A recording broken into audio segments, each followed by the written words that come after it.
Well, Dave already said it. Last one, best one.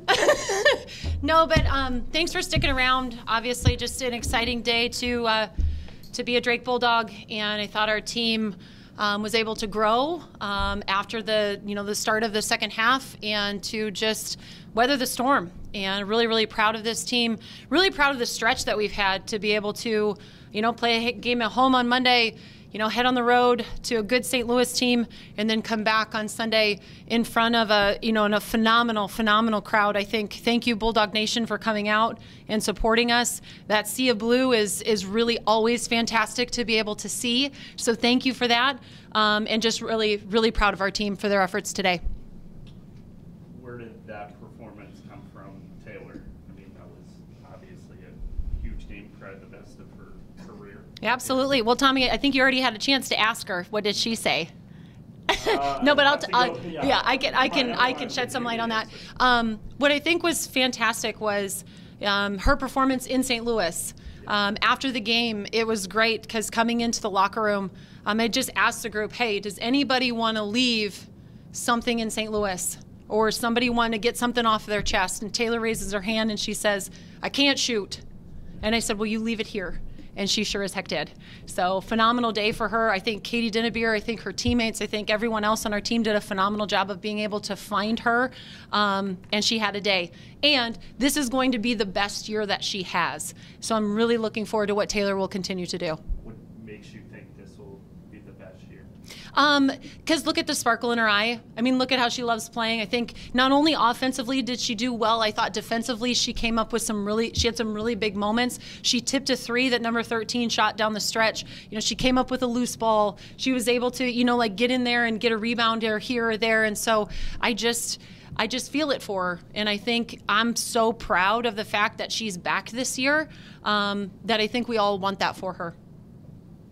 With both how you were able to build such a big second quarter lead on them and how they were able to claw back in the third, from their perspective, is that emblematic of a young team, a young but talented team, that they can get a little bit, no field goals in the second, but they get 5 threes in the third? Oh, absolutely. I mean, I don't know that I need to talk about what Iowa State's going to be able to do, but I do. I mean, I've the utmost respect for Coach Fenley and, and what they're going to be able to do. But I do know, from a Drake standpoint, what we did in the third quarter is, we have to continue to grow. And those moments are, telling for us in the non-conference to be able to play this type of opponent, to be able to play these games, is really going to help us continue to grow, to get better for once we hit conference season. You've been around this team for a while. They're a veteran team. What did you learn about them today? I learned that Courtney Becker can make free throws. I learned that her confidence, grew from walking from one end to the other just because simply her teammate told her that, to visualize that she's in Shivers by herself. And, and it's a quiet gym and she's able to step up and do it. But what I learned about this team is their belief in each other is probably bigger than I could ever imagine. When did you figure out that Iowa State hadn't hit a field goal in the second quarter? When we went in for halftime. In all honesty, you just kind of get in the groove of things, and I was trying so hard at the time to, to have our centers really adjust and to dance around and to move as much as humanly possible, that I missed that component. I know our coaches knew, but it was not necessarily something I had focused on. What was your reaction to it? Wow. It felt like we had grown, obviously a little bit of a significant sort of a lead. But, back to, your comments, you come out, you're playing a team, you don't just walk out and show up. You've got to be able to run up and down with them and to go against a very storied, very well-coached team. And I think we got that in the third quarter, but we were also able to show some resilience. What did it feel like emotionally out there? I think it was a phenomenal vibe. I think this group loves playing together. I think overall, obviously everybody, wishes the best for each other and wants everybody to have success. But I don't know that Taylor McCauley was the most happy. I think 12 other people on her team were really, really excited and happy for her, because it's not about one person when you're a Drake Bulldog. It's about the 13 women that, that every single day show up to practice and that get to share that locker room. And I think that emotion is what makes this program really special.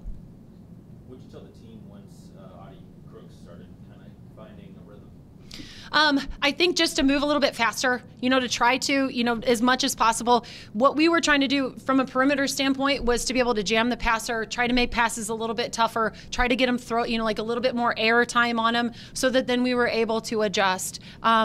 She's Miss Iowa basketball, last year. She's a phenomenal player.